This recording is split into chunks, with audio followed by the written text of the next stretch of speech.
Chimamanda Ngozi Adichie, an acclaimed Nigerian author, made waves with her short story collection titled The Thing Around Your Neck, which was published in 2009. This collection delves into the lives of Nigerians, exploring the challenges faced by Nigerian Americans in navigating cultural differences, as well as addressing universal themes of human relationships and interactions.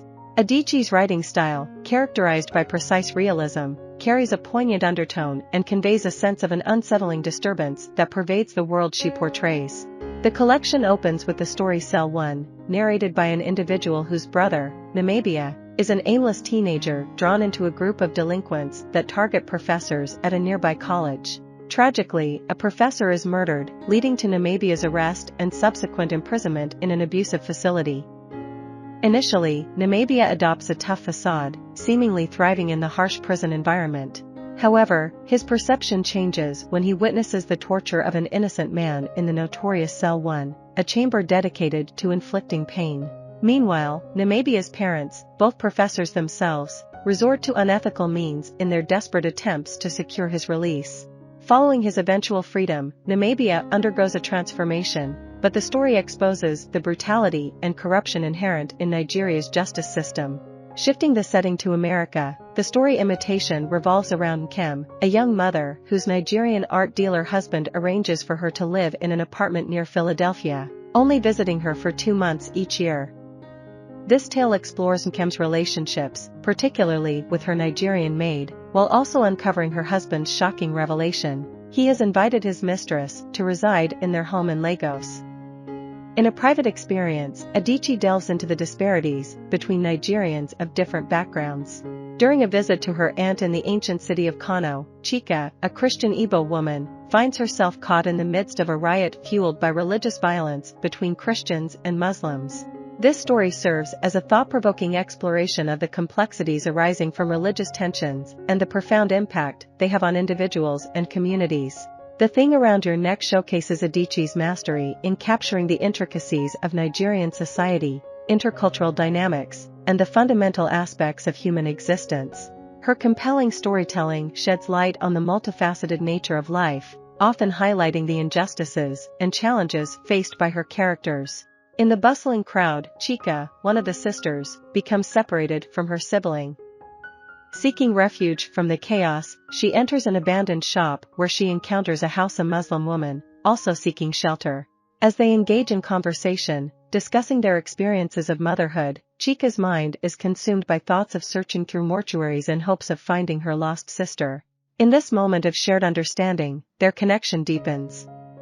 The fourth story, titled Ghosts, revolves around the reflections of a retired math professor who is confronted with the unexpected reappearance of a former colleague believed to have perished in the Biafran War years ago. The mystery surrounding the man's survival remains undisclosed, leaving the professor profoundly unsettled. Furthermore, the professor experiences a haunting encounter with the ghost of his deceased wife, triggering introspection and contemplation of his past. On Monday of last week, the narrative explores the life of Karima, a recent Nigerian immigrant in America. Feeling unfulfilled as a stay-at-home wife, she accepts a nanny position in a wealthy Philadelphia family. Complicated dynamics emerge as Karima becomes entangled in an undefined romantic and sexual connection with the child's mother, Tracy. However, when Tracy ends the affair, their lingering desires transform into jealousy, obsession, and frustration, illuminating the complexities faced by a Black African individual in a racially conscious society. The subsequent story, Jumping Monkey Hill, delves into the experience of being a Nigerian expatriate in another part of the world, specifically South Africa. The narrative centers around an arrogant and sexist white man who claims to hold exclusive knowledge of the African voice. He organizes a writer's retreat in Cape Town, attended by the narrator, Ujunwa. Ujunwa finds herself reluctantly accepting the man's demeaning treatment due to internalized misogyny.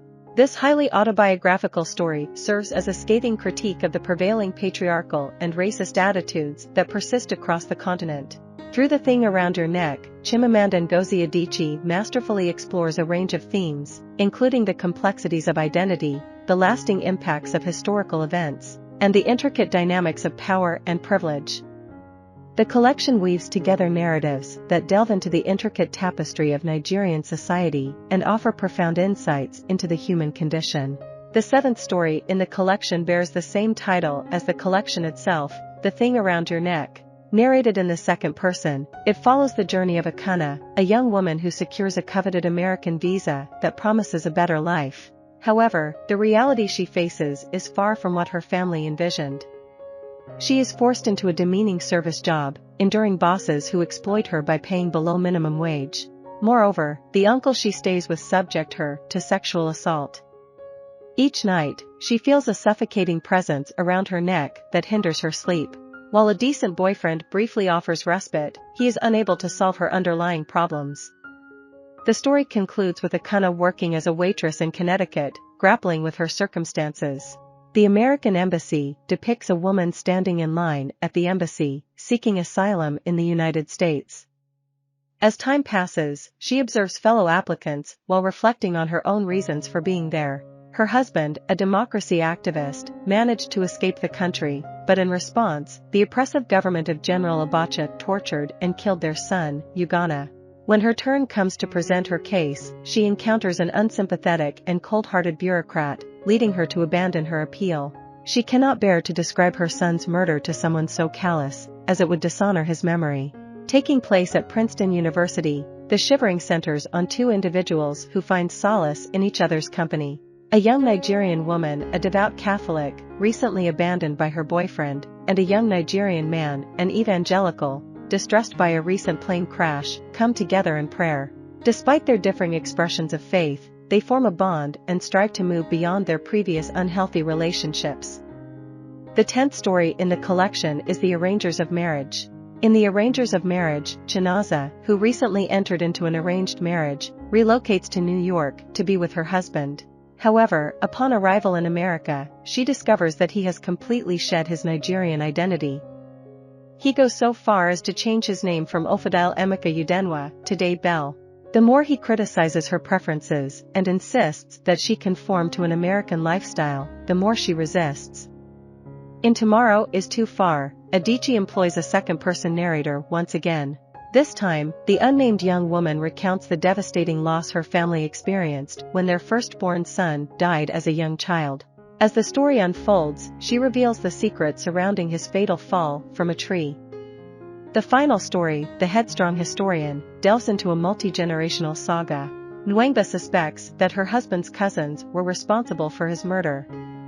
To reclaim what she believes is her rightful inheritance of land, she sends her son to be educated by missionaries.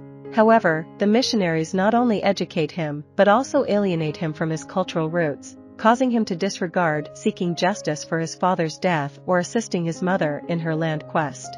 In the following generation, his daughter Grace begins to explore the historical records of her ancestry. As she uncovers the truth about her grandfather, she embraces her origins more profoundly, adopting the clan name Afamfuna and reclaiming her Nigerian identity, much to her grandmother's delight. I hope you enjoyed this video. Leave a like if you did and be sure to subscribe. Thank you.